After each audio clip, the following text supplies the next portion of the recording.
What is going on, y'all? It is the Caveman back at it again with another video, and it's honestly sad. It makes me sad inside that I am talking about this, that we are having to have this conversation once again. I am sad that this lawsuit has actual truth to it. I'm also sad that this is going to be the story that not only captivates the football world, but the world itself.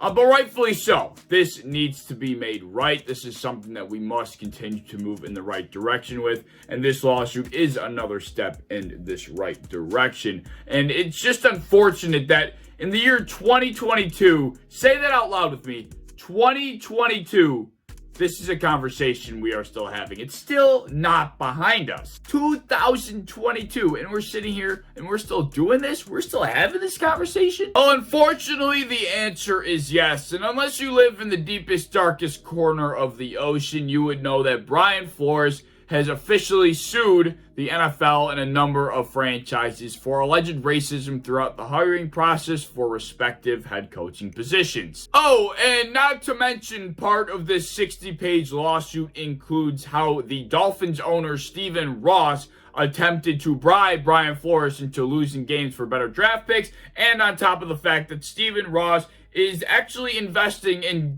sports gambling startups on the side. So yeah, then there's that portion of the lawsuit. With it coming out that Stephen Ross attempted to bribe Brian Flores into losing football games, now Hugh Jackson, former head coach of the Cleveland Browns, is also stepping forward saying that the owner of the Cleveland Browns, Jimmy Hamsley, attempted to bribe him to lose football games as well. So it makes you wonder how often this is actually happening. I'm going to try and stay on track with the Rooney Rule stuff right now, and all that side shit. I mean, that's crazy in itself. To quickly break it down, the NFL has a problem. There is a lacking number of minority and specifically black head coaches and high-ranking officials within the NFL. NFL coaches are predominantly white, and the NFL acknowledged this issue by implementing a rule back in 2003 called the Rooney Rule, and this was apparently their way of progressive change in the NFL. Pretty much this rule said that franchises, when going through the hiring process, must interview people of minority. So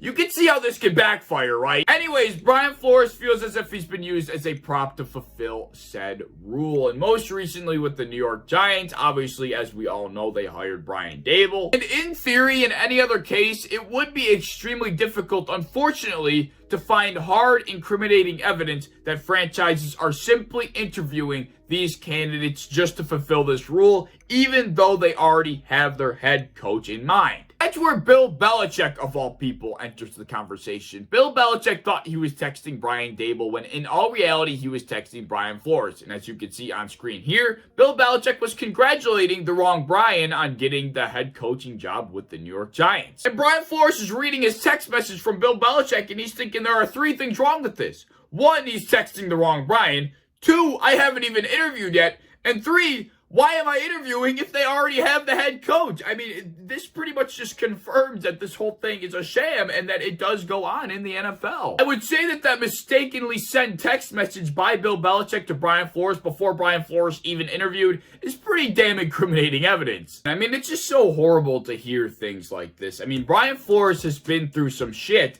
and he's not the only one. He just happens to be the one standing up and fighting for it because of what he's recently experienced. It really just, it's so sad. The NFL did respond to this 60-page lawsuit, and they didn't respond the way that I thought they would. They pretty much released a statement saying that all this shit is BS, pretty much. They were saying that they pride themselves on diversity. You know, they're all about diversity to their core, and that all these accusations and this 60-page lawsuit is being presented without merit. Without merit, I mean, I thought for sure they would come out and take an angle like, oh, you know, we pride ourselves on diversity. We're very saddened to hear these accusations come out. We're going to investigate this, blah, blah, blah. But instead, they release a butthurt statement about how end racism written in the back of the end zones has not, you know, fixed the issue that they have at hand here. With the recent news of this lawsuit, of course, by nature, Brian Flores has been catapulted into the spotlight of the world. He's been this morning itself interviewed by many major news outlets, including CNN, CBS, and ESPN. There was one major point that all three news outlets touched on when interviewing Brian Flores, and that was the sacrifice that Brian Flores was making by going out and filing this lawsuit. You know, they were asking him, do you realize the repercussions that this could come with? Like, this is a humongous sacrifice, a humongous risk you're taking. Brian answered this pretty much the same way every time. He knows the risk that comes with it. He understands that he is making a huge individual sacrifice, but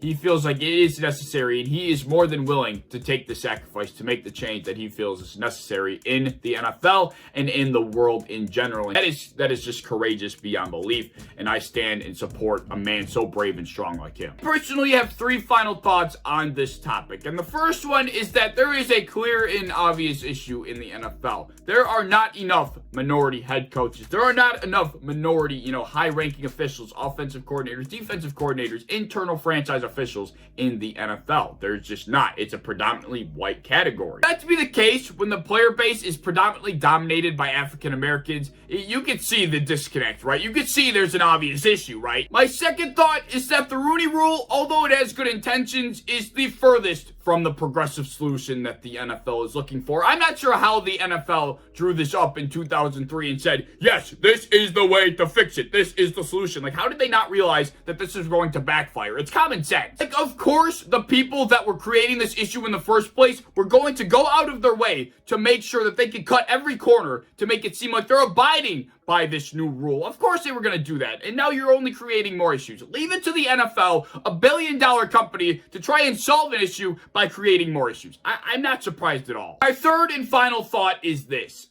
I don't know what the progressive solution to this problem is. I wish it could just be a hire by best man basis, but of course it can't be that simple. That's why we're in this situation in the first place. But I am 100% glad that this is coming to light, and I 100% stand with Brian Flores and his courageous, brave act that he is pursuing. I mean, he is literally putting his life's work, his career at risk to make for the greater good for the NFL and for the world in general. I mean, that is one hell of a brave act to go forward with. Unfortunately, though, the reality is this lawsuit is a great step in the right direction, but it's not going to just make systemic racism disappear. It all starts at the top with the owners, who I might add are all old white males. It's going to start there, and until there are more minority black owners in the NFL, then unfortunately I don't believe that this change will truly trickle down in effective fashion to the general managers, to the other high-ranking officials and franchises, to the coaches.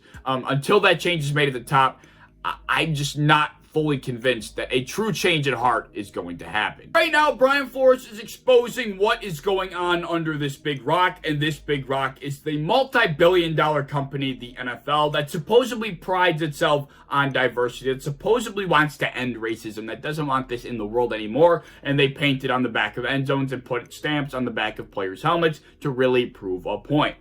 So yeah, those are my thoughts. It sucks that we have to sit here and have this conversation right now, but it is important that we do. I fully stand and support Brian Flores in this courageous act that he is going forward with. It takes a lot of guts to do what he is doing, but if you have any thoughts, please leave them down in the comment section below. As always, if you enjoyed, please like, subscribe, do all the fun stuff. If you want to hit the bell to be notified when I upload, I'd appreciate that. You want to go over to Twitter, follow me over there, I'd appreciate that as well. I have a TikTok down in the description that you should check out, and I hope to see you in the next one. Peace.